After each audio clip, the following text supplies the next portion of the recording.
الحمد لله نحمده ونستعينه ونؤمن به ونتوكل عليه ونعوذ بالله من شرور أنفسنا ومن سيئات أعمالنا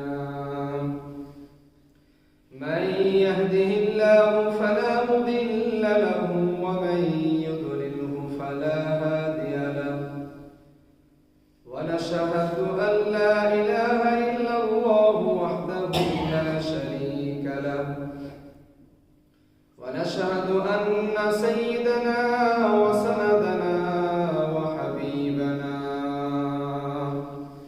وطبيبنا وطبيب قلوبنا ومولانا محمدا عبده ورسوله أرسله بالحق بشيرا ونذيرا وداعيا إلى الله بإذنه وسراجا منيرا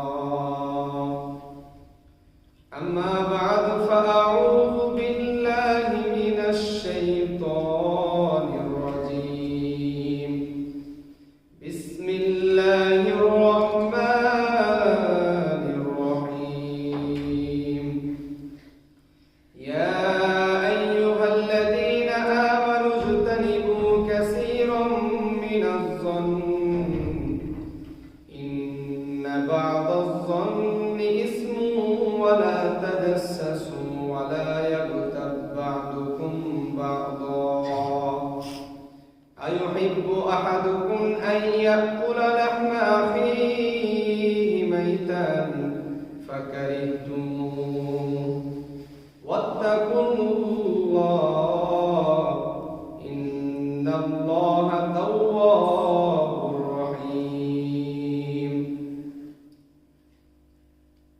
صدق الله العظيم عن أبي هريرة رضي الله تعالى عنه قال قال رسول الله صلى الله عليه وسلم إياكم والحسد فإن الحسد يأكل الحسنات كما تأكل النار الحطبا أو كما قال عليه الصلاة والسلام إن الله وملائكته يصلون على النبي يا أيها الذين آمنوا صلوا عليه وسلموا تسليما اللهم صل على سيدنا مولانا محمد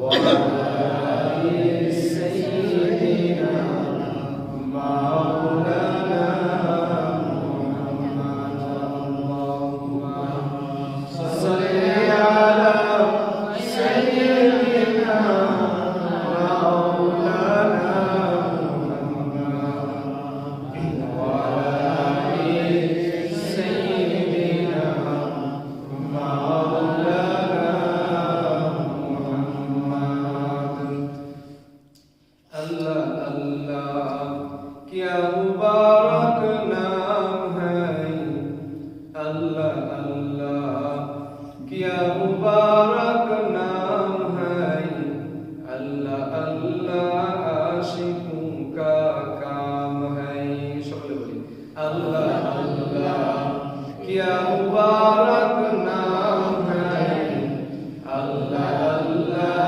आशिकों का काम है ला इलाहा इल्लल्लाह ला इलाहा इल्लल्लाह ला इलाहा इल्लल्लाह मुहम्मदुर रसूलुल्लाह सल्लल्लाहु अलैहि वसल्लम সম্মানিত হাজির আসসালামু আলাইকুম ওয়া রাহমাতুল্লাহ সমস্ত প্রশংসা মহান আল্লাহ তাআলার জন্য যিনি আমাদেরকে এশার নামাজ আদায় করার পরে সময় দিনে আলোচনা শোনার জন্য আমাদেরকে কবুল করেছেন, বসিয়েছেন, সেই আল্লাহ সুবহানাহু ওয়া তাআলার নিকট আমরা সকলেই শুকরিয়া আদায় করে বলি আলহামদুলিল্লাহ। আলহামদুলিল্লাহ আলহামদুলিল্লাহ আলহামদুলিল্লাহ আলহামদুলিল্লাহ হামদান হামদান কাসীরান কাসীরান তাইয়িবান তাইয়িবান মুবারাকান মুবারাকান ফীহি। লক্ষ কোটি দুরূদ ও সালাম বর্ষিত হোক আমাদের প্রিয় নবী ও রাসূলের প্রতি। আমরা সকলেই সেই নবীর শানে অন্তরে অন্তরে স্থল থেকে দুরূদ ও সালাম পেশ করে বলি সাল্লাল্লাহু আলাইহি ওয়া আলা আলিহি ওয়া আসহাবিহি আজমাইন। কবি বলেন হরদম আজমা সদরুদ সদ সালাম, হরদম আজমা সদরুদ সদ সালাম, বার রাসূল আল আসহাব আস্তামাম। সম্মানিত হাজিরিন, আমরা আল্লাহ সুবহানাহু ওয়া তাআলা যে আমাদের উপর ফরজ নামাজ ছিল এশারে, সেই এশার নামাজ আমরা আদায় করেছি এবং আমরা সাপ্তাহিক যে আমাদের আলোচনা হয় প্রতি সোমবার, সেই হিসাবে আমরা আজকে কিছু কথা শুনবো কোরআন ও হাদিস থেকে। আল্লাহ সুবহানাহু ওয়া তাআলা যদি আমাকে তৌফিক দান করেন ইনশাআল্লাহ আপনাদেরকে শোনাবো। আমরা গত সপ্তাহে কি আলোচনা করেছিলাম বলেন তো একজন দেখি? গত সোমবারে আমরা কি বিষয়ে আলোচনা করেছিলাম, কার মনে আছে? গত হ্যাঁ বলো। হাসাদ সম্পর্কে। হাসাদ সম্পর্কে মাশাআল্লাহ। হাসাদ সম্পর্কে মাশাআল্লাহ, আল্লাহ তাআলা তার ব্রেনকে আরো তাজা করে দেন। সুবহানাল্লাহ। আমরা গত সপ্তাহে আলোচনা করছিলাম হাসাদ সম্পর্কে। আপনাদেরকে বলেছিলাম যে এমন তিনটা অক্ষর বিশিষ্ট শব্দ আছে যে তিনটা অক্ষর বিশিষ্ট শব্দ আপনার একদিকে আর আপনার আমলগুলো একদিকে। ওই তিনটা শব্দ যদি একত্রিত হয়ে যায় আপনার মাঝে যদি চলে আসে তাহলে আপনার আমলগুলো ধ্বংস হয়ে যাবে, এটা বলেছিলাম। অর্থাৎ হাসাদ, হাসাদ শব্দের অর্থ বলেছিলাম শাব্দিক অর্থ কি করা? হিংসা করা। কি করা? হিংসা করা। হাসাদ সম্পর্কে তিনটা পয়েন্ট বলেছিলাম। আমি বলেছিলাম মোট 10টা আছে, তার মধ্যে তিনটা বলেছিলাম। এক নম্বরে বলেছিলাম হাসাদ কাকে বলে। হাসাদ শব্দের শাব্দিক অর্থ বলেছিলাম হিংসা করা। পরিভাষায় বলেছিলাম যে অন্য একজনের নিয়ামত দেখে, অন্য একজনের কাজ দেখে, অন্য একজনের অর্জন দেখে আপনার মনে জ্বালা যন্ত্রণা সৃষ্টি হবে, জ্বালা যন্ত্রণা অনুভব হওয়া, এবং আপনি এই কামনা করা যে আল্লাহ সুবহানাহু ওয়া তাআলা তার এই নিয়ামতকে নষ্ট করে দেবে। তাহলে আমরা হাসাদ কাকে বলে বুঝতে পেরেছি। অর্থাৎ কারণ নিয়ামত থেকে আপনার অন্তরে জ্বালা পোড়া অনুভব হবে এবং আপনি মনে মনে চাইবেন তার নিয়ামতটা যেন নষ্ট হয়ে যায়, এটাই হচ্ছে হাসাদ। তাহলে এটা এক নম্বরে জেনেছিলাম। দ্বিতীয় নম্বরে আমরা কি জেনেছিলাম? হাসাদ এমন একটা জিনিস যেটা আপনার আমলকে নষ্ট করে দিতে পারে।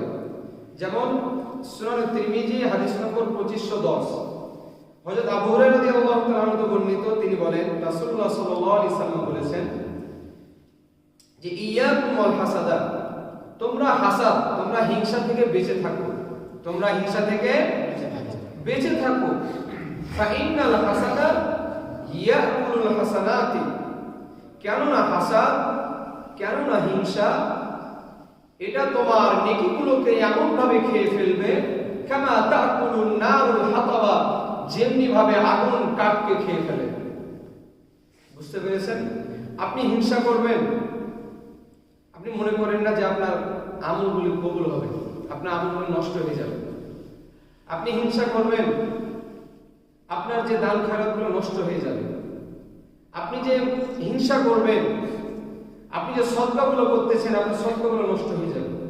এই জন্য আমাদেরকে এই রাসূলের যে হাদিস আমরা জানলাম যে হিংসা মানুষের আমলকে এমন ভাবে খেয়ে ফেলে যেমনি ভাবে আগুন কাঠকে খেয়ে ফেলে, সেভাবে আমাদের আমলগুলো ধ্বংস হয়ে যাবে। বলুন তো, এত কষ্ট করে আমরা শীতের দিনে উঁচু করে নামাজ পড়তেছি, আমার নামাজগুলো, আমার দান খয়রাতগুলো যদি নষ্ট হয়ে যায় তাহলে আমাদের জীবনটা কি হবে? একটু চিন্তা করি। আমরা এই সাপ্তাহিক আলোচনা করার কারণই হচ্ছে যে একটু আমাদের অন্তরটাকে একটু কোরআন হাদিস শুনে যেন আমাদের অন্তরটা একটু নরম হয়, আমরা যেন আমলগুলো করতে পারি নাকি? এটাই তো আমাদের উদ্দেশ্য। এই উদ্দেশ্য তো বসা আমাদের। আর তো ভিন্ন কোনো উদ্দেশ্য নেই। তাহলে আমরা যে হাসাদ সম্পর্কে রাসূলের হাদিস জানলাম যে হিংসা করা যাবে না, তাহলে বলুন তো আমাদের কি হিংসা করা যাবে? হিংসা করা যাবে? এই কথা কি শুধু মসজিদে থাকবে না বাইরেও থাকবে? বলেন। আপনি যতদিন বেঁচে থাকবেন ততদিন আপনার মাথায় এই কথা চিন্তা করতে হবে যে হুজুর আলোচনা করেছিল, রাসূলের একটা হাদিস বলেছিল সুনান তিরমিজি থেকে, যে কোনো ব্যক্তি যদি হিংসা করে তার আমলগুলো তেমন ভাবে নষ্ট হয়ে যায় যেমন আগুন কাঠকে নষ্ট করে দেয়, কাঠকে পুড়িয়ে দেয়। এটা হচ্ছে দ্বিতীয় নাম্বার আলোচনা করেছিলাম। তৃতীয় নম্বরে আলোচনা করেছিলাম রাসূল সাল্লাল্লাহু আলাইহি ওয়াসাল্লাম হিংসা সম্পর্কে একটা বিশেষ সতর্কতা জারি করেছিলেন।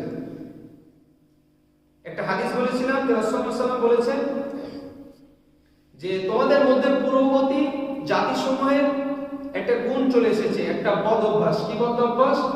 এটা উম্মতে মুহাম্মাদী রাসূল সাল্লাল্লাহু আলাইহি ওয়াসাল্লাম সাহাবীদের পদ থেকে নিয়ে সাহাবীদের পদ থেকে আমাদের যুগ, যে তোমাদের মাঝে এমন একটা গুণ চলে এসেছে বা এমন একটা বদ অভ্যাস চলে এসেছে, সেই বদ অভ্যাসটা কি?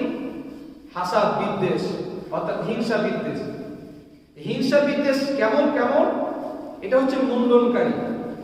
রাসূল সাল্লাল্লাহু আলাইহি ওয়াসাল্লাম বলেন যে তাহলিকুশ শাওর, আমি বলছি না, লা আকুলু, আমি বলছি না যে এটা তোমার মাথা মুন্ডন করবে। রাসূল সাল্লাল্লাহু আলাইহি ওয়াসাল্লাম বলেছেন তাহলিকুদ্দিন, এই হাসাদ, এই হিংসা তোমার দ্বীনকে মুন্ডন করে দিবে, তোমার দ্বীনকে ধ্বংস করে দিবে। বলুন নাউযুবিল্লাহি মিন যালিক।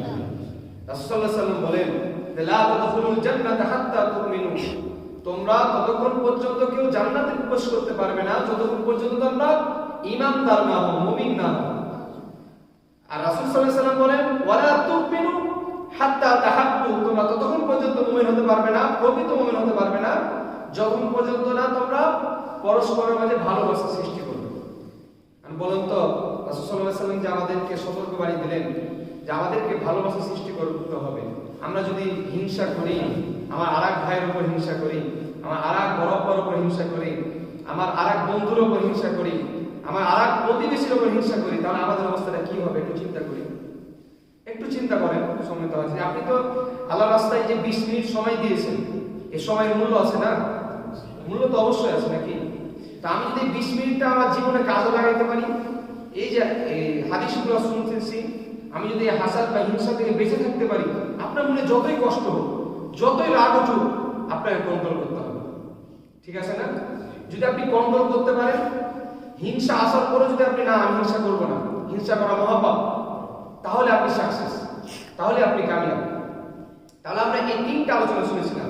হাসাদ কাকে বলে, তারপরে শুনেছিলাম হাসাদ আমলকে নষ্ট করে দেয়, 3 নম্বরে শুনেছিলাম হাসাদ সম্পর্কে একটা সতর্কতা পাই। এখন আমরা 4 নম্বর যে পয়েন্টটা শুনবো হাসাদ সম্পর্কে। রাসূল সাল্লাল্লাহু আলাইহি ওয়াসাল্লাম সহিহ বুখারী হাদিস নম্বর 6066 এবং 64 নম্বর হাদিস, হযরত আবু হুরায়রা রাদিয়াল্লাহু তাআলা বর্ণিত, তিনি বলেন নবী করিম সাল্লাল্লাহু আলাইহি ওয়াসাল্লাম ইরশাদ করেছেন যে ইয়াকুম ওয়াজ-যন্না ফা ইন্না যন্না আকযাবুল হাদিস। রাসূল সাল্লাল্লাহু আলাইহি ওয়াসাল্লাম বলেন যে ইয়াকুম ওয়াজ-যন্না, তোমরা ধারণা থেকে বেঁচে থাকো। কি থেকে বেঁচে থাকো? ধারণা। তোমরা অনুমান থেকে বেঁচে থাকো। কি থেকে বেঁচে থাকো? অনুমান। আমরা একটু চিন্তা করি তো, আমরা অনুমান করে কত কথা বলি, আমরা ধারণা করে কত কথা বলি, একটু চিন্তা করি। রাসূল সাল্লাল্লাহু আলাইহি ওয়াসাল্লাম বলতেছেন ইয়াকুম ওয়াজ-যন্না, তোমরা ধারণামূলক কথা বলা থেকে বেঁচে থাকো, তোমরা অনুমান সূচক কথা বলা থেকে বেঁচে থাকো। কেন কেন কেন? ফা ইন্না যন্না আকযাবুল হাদিস, যে ধারণা করে কথা বলা, ধারণা করে কথা বলা, অনুমান করে কথা বলা আকযাবুল হাদিস, সবচেয়ে বড় মিথ্যা কথা, সবচেয়ে বড় মিথ্যাবাদী। বলুন নাউযুবিল্লাহি মিন যালিক। এখন বলুন তো আমাদের কি ধারণা করে কথা বলা ঠিক হবে? আমি একজনের ব্যাপারে জানি না সরাসরি সঠিক 100% আমার শিওর না, আমি ধারণা করে একটা কথা বলে দিলাম, তাহলে আমি কার ভিতরে পড়ব? আকযাবুল হাদিস, বড় মিথ্যাবাদী হয়ে যাব। কি হয়ে যাব? মিথ্যাবাদী হয়ে যাব। রাসূল সাল্লাল্লাহু আলাইহি ওয়াসাল্লাম বলতেছেন যে তোমরা ধারণা করে কথা বলিও না, অনুমান করে কথা বলিও না।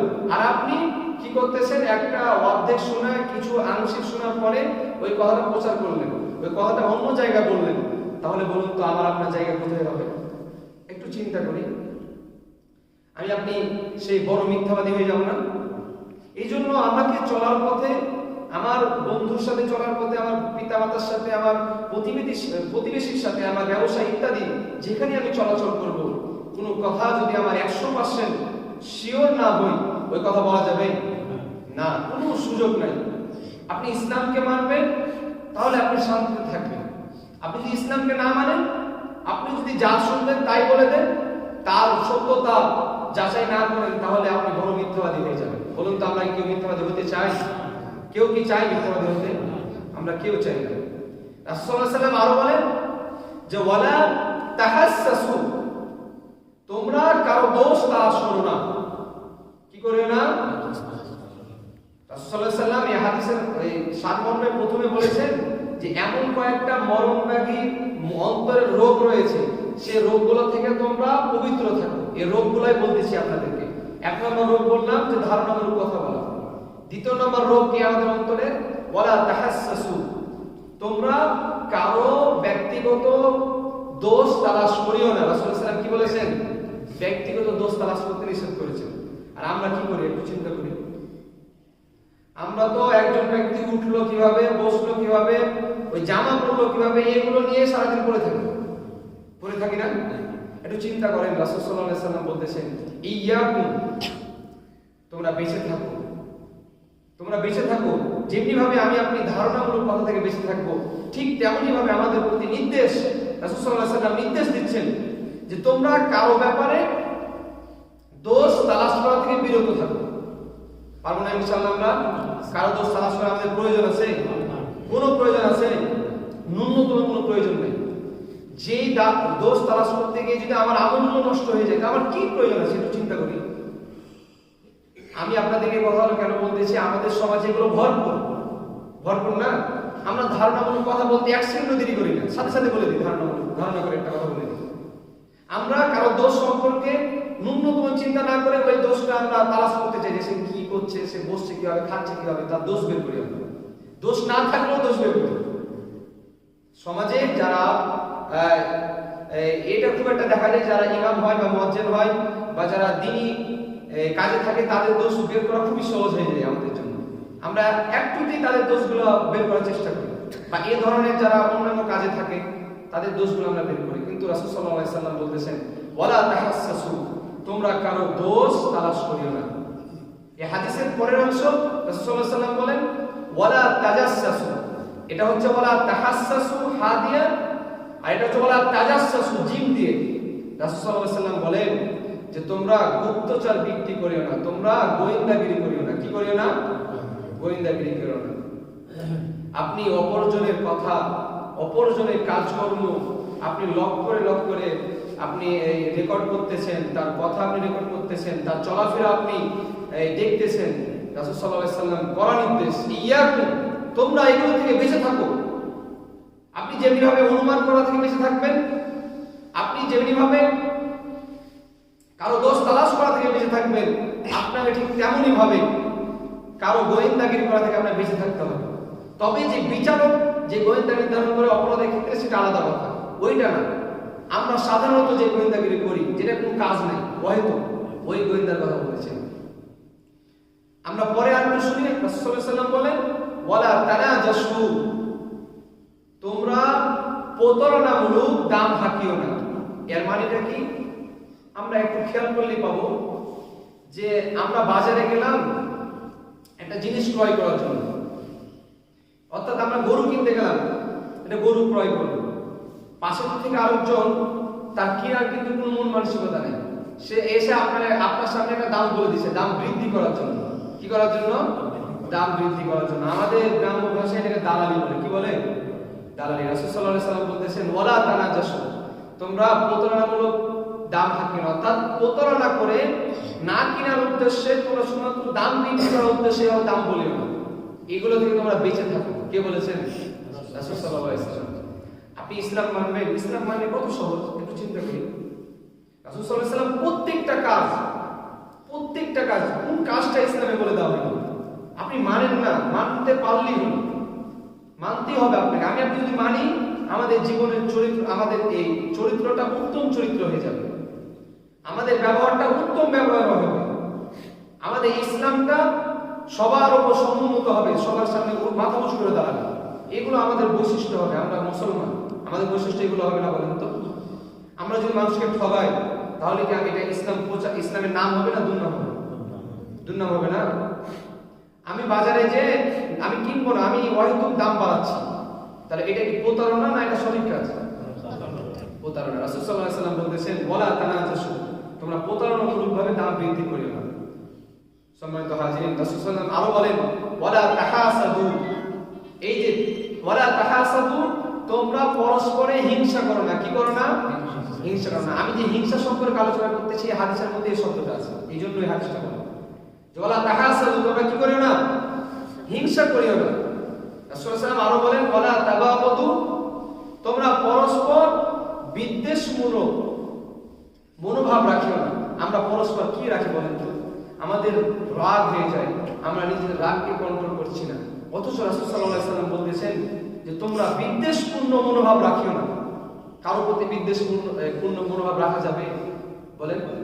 আমার পাশের বাড়ি একজন গরিব, আমার পাশের বাড়ি একজন বড়লোক, আমার পাশের বাড়ি একজন ব্যবহার খারাপ, তার জন্য কি আমার প্রয়োজন আছে তার উপর বিদ্বেষপূর্ণ মনোভাব রাখার? কোনো প্রয়োজন নেই। আপনি ভালোভাবে চলার চেষ্টা করবেন, তারপর না হলে আপনি তার সাথে বিদ্বেষ রাখবেন না। কি রাখবেন না? বিদ্বেষ রাখা যাবে না। সম্মানিত হাজির, রাসূল সাল্লাল্লাহু আলাইহি সাল্লাম বলেন ওয়াকুনু ইবাদাল্লাহি ইখওয়ানা, ওরে বান্দারা, ওই উম্মত তোমরা শুনে রাখো, ওয়াকুনু ইবাদাল্লাহি ইখওয়ানা, আল্লাহ তাআলা নির্দেশ তোমাদের আল্লাহ তাআলার বান্দা, তোমরা পরস্পর ভাই ভাই হয়ে থাকো। কি হয়ে থাকো? ভাই ভাই। আমরা কি ভাই ভাই হয়ে আছি? আমাদের নিজেদের ভাই ভাইয়ের মধ্যে সম্পর্ক নেই। কেন না? একটু চিন্তা করি। কারণ আমাদের মাঝে পরিপূর্ণ ইসলামের চর্চা নাই। কি নাই? ইসলামের চর্চা নেই। কোন ব্যক্তি যদি ইসলামের চর্চা করে তার ভাইয়ের সাথে সম্পর্ক ছুটবে না। কি হবে না? ছুটবে না। আর এক ভাই আরেক ভাইয়ের হক মারতে হবে বলেন? যদি ইসলাম আমরা মানি, এক ভাই আরেক ভাইয়ের হক মারতে পারবে? এক ভাই বড় ভাই ছোট ভাইকে এই জমি জামা না দিয়ে থাকতে পারবে বলেন তো? একটু চিন্তা করেন। আমরা তো প্রত্যেকটা মসজিদের মুসল্লি, সবাই তো নামাজ পড়ে, তারপরে কিভাবে সম্ভব হয় বড় ভাই ছোট ভাইকে জমি দিতে চাই? বড় ভাই ছোট ভাইকে এই ধরেন জমি ইত্যাদি যত যা আছে, এই পর্যায়ে যত আছে দিতে চাই না, হক মারা খায়। তাহলে আমরা কেমন ইসলাম মানি? একটু চিন্তা করি। এই ইসলামকে আমাদেরকে রাসূল সাল্লাল্লাহু আলাইহি ওয়াসাল্লাম দিয়ে গেছেন। হ্যাঁ, একটু চিন্তা করেন। রাসূল সাল্লাল্লাহু আলাইহি ওয়াসাল্লাম বলতেছেন তোমরা বেঁচে থাকো অনুমানমূলক কথা থেকে, তোমরা বেঁচে থাকো, তোমরা বেঁচে থাকো, তোমরা কারো দোষ তালাশ করা থেকে বেঁচে থাকো, তোমরা বেঁচে থাকো, তোমরা গোয়েন্দাগিরি করা থেকে বেঁচে থাকো, তোমরা বেঁচে থাকো, তোমরা হাসাদ হিংসা করা থেকে বেঁচে থাকো, তোমরা বেঁচে থাকো ওয়ালা তাবাগাদু ওয়ালা তাদাবারু, তোমরা বিদ্বেষপূর্ণ মনোভাব, তোমরা বিরুদ্ধচারণ থেকে বেঁচে থাকো। কেন? ওয়াকুনু ইবাদাল্লাহি ইখওয়ানা, সুবহানাল্লাহ, ওয়াকুনু ইবাদাল্লাহি ইখওয়ানা, তোমরা আল্লাহ তাআলা বান্দা, তোমরা পরস্পর ভাই ভাই হয়ে থাকো। তাহলে আমাদের একটু চিন্তা করি যে আমার বড় ভাইয়ের সাথে আমার সম্পর্কটা আছে কিনা। হয়তো আমার বড় ভাইয়েরই দোষ, তারপরও মাপটা আমাকেই চাইতে হবে। আমাকে চাইতে হবে না বলেন? যদি আপনি মাপ চান, আপনি ছোট হয়ে যাবেন? আল্লাহ সুবহানাহু ওয়া তাআলা মাপ চাইলে কি আমরা ছোট হয়ে যাই? কিন্তু রব তিনি আমাদেরকে শিক্ষা দিচ্ছেন, রাসূল সাল্লাল্লাহু আলাইহি ওয়াসাল্লাম আমাদেরকে শিক্ষা দিচ্ছেন তোমরা ছোট, তোমরা বড়দের কাছে ক্ষমা চাও। এটা এরকম মনোভাব আমাদের রাখতে হবে যে কেউ আমাকে একজন গালি দিয়ে দিয়েছে বলে আমাকে গালি দিতে হবে, এটা ইসলাম শিক্ষা দেয়? তোমরা ভালোভাবে শুনো, যে কেউ একজন আমাকে গালি দিয়ে দিয়েছে এই জন্য আমাকে তাকে ঘুরিয়ে গালি দেওয়া লাগবে? ইসলাম কিন্তু আমাদের এটা শিক্ষা দেয় না। একটু ধৈর্য ধারণ করো, আল্লাহর রাস্তায় তাকে ক্ষমা করে দাও, দেখবা যে সে তোমার আপন বন্ধু হয়ে যাবে। সে তোমার যে উত্তম চরিত্রটা দেখবে, আমি তাকে গালি দিলাম অথচ সে আমার জন্যই ক্ষমা প্রার্থনা করছে, সে আমার সাথে মিশতে আসছে, তাহলে সে কত ভালো, সে তোমার মতো ভালো হতে চাই। এই জন্য আমাদেরকে নিজেদেরকে ভালো হতে হবে না বলেন? তা আমরা 4 নম্বরে এগুলো জানলাম, আরেকটা জানি তাহলে আমাদের শেষ হয়ে যাবে আজকে আলোচনা। 5 নম্বরে রাসূল সাল্লাল্লাহু আলাইহি সাল্লাম সহিহ ইবন 4006 নম্বর হাদিস, 4006 নম্বর হাদিস, রাসূল সাল্লাল্লাহু আলাইহি সাল্লাম বলেন যে লা ইয়াসতামিউ ফি জাওফিল আবদিল ঈমান ওয়াল হাসাদ। রাসূল সাল্লাল্লাহু আলাইহি সাল্লাম বলতেছেন যে বান্দার অন্তরে ঈমান এবং হাসাদ এটা কখনো একত্রিত হতে পারে না। কি বললাম? একজন ঈমানদার ব্যক্তির অন্তরের মাঝে ঈমান এবং হাসাদ দুইটা একত্রিত হতে পারে না। এখন যদি আপনাকে প্রশ্ন করি যে আমরা যারা হিংসা করি তাহলে আমাদের ঈমানের অবস্থাটা কি? বুঝতে পারছেন? একটু বুঝতে পারছেন কি আমি যেগুলো বলছি? বুঝতে পারছেন তো? আমাদেরকে আবার মানে এটাই আমরা জানার বিষয় যে কোরআন হাদিসে কি বলছে। আমি যতটুকু অধ্যয়ন করে আসতেছি আপনাদেরকে শোনাবো, আপনাদেরকে আমল করার জন্য উৎসাহিত করবো। আমি আপনাদেরকে আমল করাইতে পারবো না। আমল করাইতে পারবো? আমি আপনাদেরকে বলে দিতে পারবো, সতর্ক করতে পারবো। রাসূল সাল্লাল্লাহু আলাইহি ওয়াসাল্লাম এগুলো বলেছেন, কিন্তু আমল করার দায়িত্ব কার? নিজের। সম্মানিত হাজিরিন, রাসূল সাল্লাল্লাহু আলাইহি ওয়াসাল্লাম বলতেছেন লা ইয়াসতামিউ ফি জাওফি আবদিল ঈমান ওয়াল হাসাদ, যে কখনো অন্তরের মধ্যে, মুমিনের অন্তরের মধ্যে ঈমান এবং হাসাদ একত্রিত হতে পারে না।